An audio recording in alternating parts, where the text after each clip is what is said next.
kasanting, kumusta po kayo? And for today's vlog ay pupuntahan po natin yung Hamana Homes to check if ito po ay typhoon proof. Malakas po yung ating bagyo ngayon na si Christine at napakabagal po yung kanyang usad. Malaki yung chance na bubuhos yung maraming volume ng tubig. Lalo-lalo na nun sa balita, diba, sa nangyari sa Bicol. Magang pag-ulan na nagdulot ng malawakang pagbaha sa maraming lugar sa Luzon. Kabilang nga sa mga hinagupit ng Bagyong Christine, ang Bicol Region. Isa na ilalim na sa state of calamity ang probinsya ng Albay. Narito po ang unang balita. Sa gitna ng rumaragasang bahang dulot ng Bagyong Christine, kahit madulas, buwis-buhay na sumampa sa metal railings ng isang tulay sa Legazpi, Albay. 3 months lang yung buhos ng isang araw, I think isang araw o 2 araw yun, for 3 months na nila na rain. So imagine that within 24 to 48 hours. Kaya grabe ngayon yung pagbaha dun sa Bicol Region na may bandang Naga, no? Ingat po tayo mga kasanting, and marami po nagchat-chat sa akin, humingi po sa kanilang kumusta po sa kanilang properties dito. And well, yung gagawin natin ngayon para at least maibsan po yung inyong pag-aalala, we are having a tour sa inyo. Puntahan po natin yung Hamana Homes to check if this is the best investment po para sa inyo. At syempre pag nandito na kayo ay kampante kapag yung mga bagyo, typhoon, ano man yan. So dito na yung magagamit natin, or dito natin mati-check yung tinatawag nilang detention pond. Diba? I-check natin dito kung talagang worth it ba. Okay guys, check lang natin after this October. Ayan, ito naman yung time natin na pupuntahan natin yung Hamana Homes. Upon checking, this is the right time guys to test that this area is flood free, or flood free nga ba. So check pa natin yan. Ayan guys, so sobrang tindi po ng ating bagyo.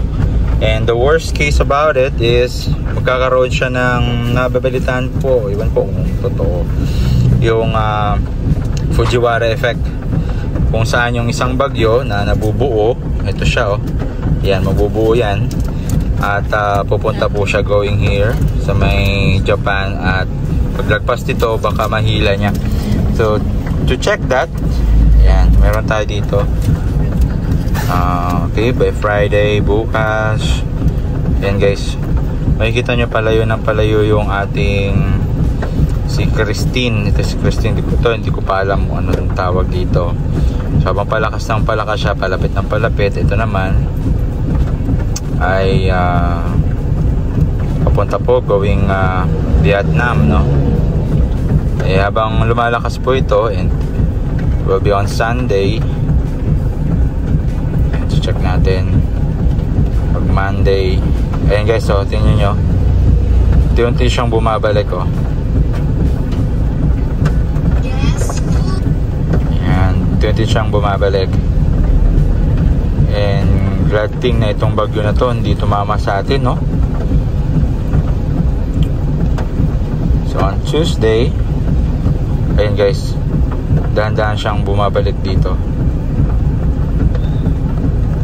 So yan mga guys, yung mga nasa Bicol region, kaya siguro sila nakaranas ng matinding ulan dahil dito guys. So ito guys, yung by Wednesday next week bumalik yan guys.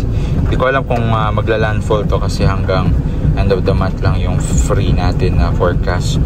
Ayan guys, so ito yung sinasabi nilang Fujiwara effect, bumalik. Ayan guys, so ayan, check na natin ngayon. Puntahan na natin yung Hamana Homes. Let's go! At kung hindi pa kayo nakapag-subscribe sa ating YouTube channel, please do like and subscribe. Click nyo na rin yung notification bell para ma-update kayo sa mga future pa nating vlog na kagaya nito. So, bang hinihintay natin? Let's go! Let's go! At dito tayo mag-uumpisa sa ating tour. Ito po yung Santa Ines Toll Gate. Sa mga nakikita po ninyo na mga vlog ko, ito po palagi kong dinadaanan papunta po doon sa Hamana Homes. Ang kagandahan po ng daan po na to ay malapad po siya. 4 lanes at halos magkakadikit-dikit po dito yung mga subdivision. Itong area po na to ay Mabalacat area. At from here, mga 6 kilometer lang. Ang ganda dito yan, makikita nyo po yung jeep. Ito po ay ruta ng jeep na nadadaanan papuntang Magalang or Concepcion. Dito naman po sa unahan ay ang Fill and Best. Isa din po sa mga na-offer po natin ng lot only. Ayan. So, bibigyan po natin ng ibang episode yan. Focus muna tayo dito sa Hamana Homes. And makikita nyo po dito na yung ulan natin ay pa konti-konti pumapatak. Yan, ito po yung Barangay Bundagol kung saan located po yung office po natin ng Makatangay Team Kasanting. So, dito po yan.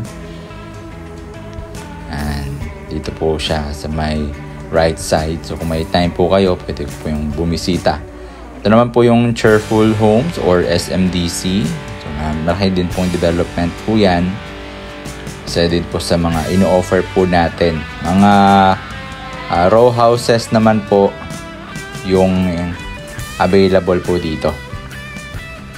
At yung bandang left side natin, ito po yung Teco. Mga companies po na nandyan ay mga semiconductor, yung Gardenia, ayan, mga warehouses. Unti-unti na po ditong lumalakas ang ulan. Ito po sa may Paralayunan. Ito po yung huling barangay ng Mabalacat. Punta po tayo sa Magalang, which is Santo Rosario. So, nasa boundary po kasi yung Hamana Homes. Pero nasa Magalang na din po siya. Ayan guys, sobrang lumalakas na po yung ulan at halos nag-zero visibility na tayo. Ayan, sumpong po yung ulan ano. Biglang lakas, biglang hina. And ito po yung boundary ng Mabalacat to Magalang. So itong daan na to ay Mabalacat to Magalang Road. Yan, ito po yung boundary. So papasok na po tayo dito sa Magalang. Ang unang barangay po ng Magalang ay ito pong Santo Rosario kung saan located. Ito po ating pupuntahan. Yan si Hamana Homes. So ayan po. Kita nyo po sa right side po natin. Magre-register lang po tayo dyan at papasokan po natin dito sa gate. Right? Yan, tapos na tayo mag-register. Kaway-kaway ka, kuya. Sige, sir. Ayan. Sige, thank you. Didiretsuhin po natin tong sasakyan. Dadaan po tayo dun sa pinaka main road niya. At ma-observe po natin kung yan, tama-tama, lumalakas po yung ulan po natin na pabukso-bukso. May lumalakas, minsan hina. Yan. So, dalawa po yung kanilang main entrance. At ito po yung functional na. And here we go. Po yung another entrance, turn, right. Okay. Paalam lang tayo dito sa guard. Ito po, no? Kahit pa po konti pa lang nakatira po dito, yung mga personal po natin na guard, nasa 38. Ganun po siya, no? Kaibigan ng security. Kahit po ako halos araw-araw po nandito ay naka SOP pa rin po. Same procedure pa rin. Register. Ayan. Ito po, sa may bandang kaliwa at kanan po natin po yung commercial area. At ito naman po yung residential area. So another checkpoint ulit. Ito po yung RFID. In a future homeowner dito, magkakaroon sila ng access para mabilis po sila maka-in and out. Meron pong gagawin niya na parang sticker na ididikit na lang sa sasakyan at magbubukas na lang po yung RFID. Puntahan po na muna natin or silipin lang natin itong amenities at kita nyo naman po kahit na bumabagyo ay tuloy pa rin po mayroong nag-survey. Going pa rin po yung kanilang trabaho. Ayan, ito po yung central amenities natin na ongoing. Ayan po, yung daan. At mapifeel mo rin po yung ambience nito, no? Pagpasok mo, malaki yung mga daan. Ayan. And, okay.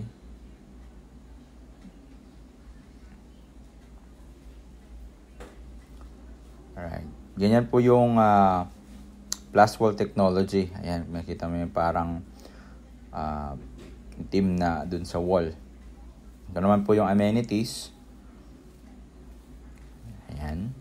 Ongoing na. Ayan yung plus wall.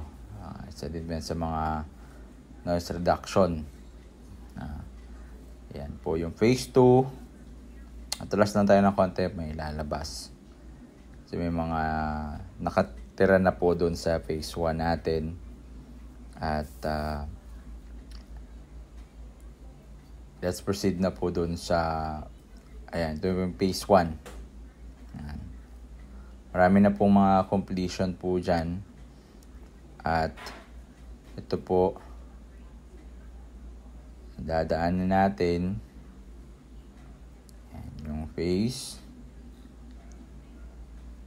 Yan, ito po yung mga model house. Aakyat po tayo dito. Yan, prepare lang po tayo. Yan, dito lang daw siya. Let's go. Yung ulan guys, manipis siya. Pero kanina, ang lakas ng hangin. Yan guys, oh. Ito yung gusto ko dito eh. Ayan oh, may step siya. Yan. Ito yung single attach na Nanea guys. So na-discuss na rin natin siya sa mga nauna nating video. Purpose natin ngayon is to give a tour dun sa anong ongoing. Hello kuya. Thank you. Ayan guys, as you can see, we have experienced I think 2 days nang umuulan tuloy-tuloy. Ayan guys, yung ating project.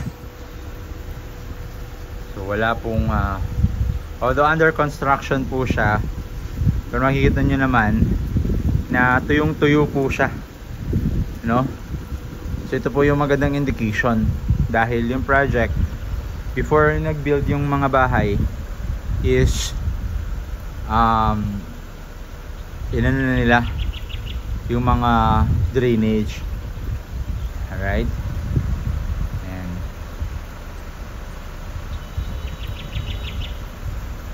so legit to guys na Maganda talaga dito kumuha sa Hamana Homes. And we are on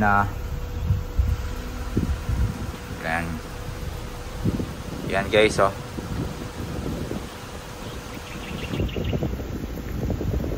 Grabe po yung ulan. Tuloy-tuloy. And we are continuing update, giving update kung ano yung mga magiging progress po dito. But as you can see po, yan. We are on 24 hours or 2 days na inuulan, but makikita naman po, ayan, tuyong-tuyo po yung ating mga kalsada. Ayan guys, so we have the detention pond over there. Ayan, ito. Ayan. Dito siya banda. And now someone, or ito yung mga magiging turnover, yun yung one guys.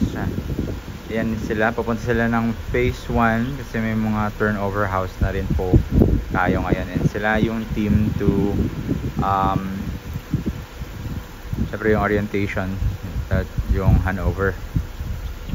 Tuloy-tuloy po yung ating mga for turnover ngayon, and some of our clients are approved na dun sa bank financing. Sobrang bilis po, lalo na si RCBC ngayon, grabe.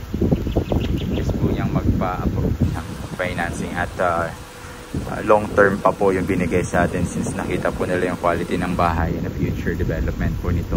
10% down payment, and 10% na include na yung processing fee. Actually, the 10% is just a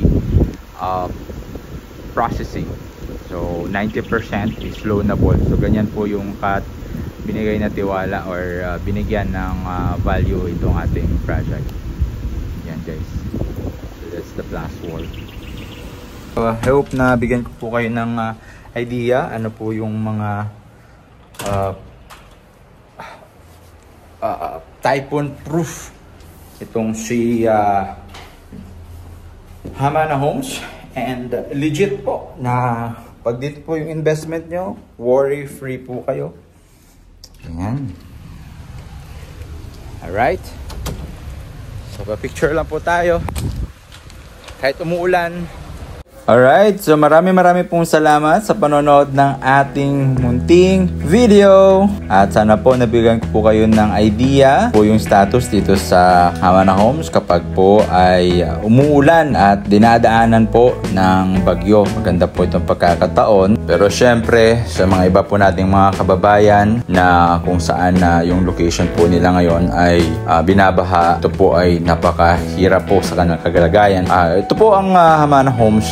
Pwede po natin i-consider na pwede po ninyong pag-investan ng inyong hard-earned money. Ay ito po, sure po kayo na kapag dito po kayo kumuha, panatag po yung loob nyo, makakatulog kayo ng mahimbing na wala pong pag-aalinlangan. Kayo ay safe. At na po yung inyong mga sasakyan, consider po natin yan. Muli, nga po pala si Kuya George, ang iRealty, Dream Home You'd Serve, People You Trust. See you and God bless.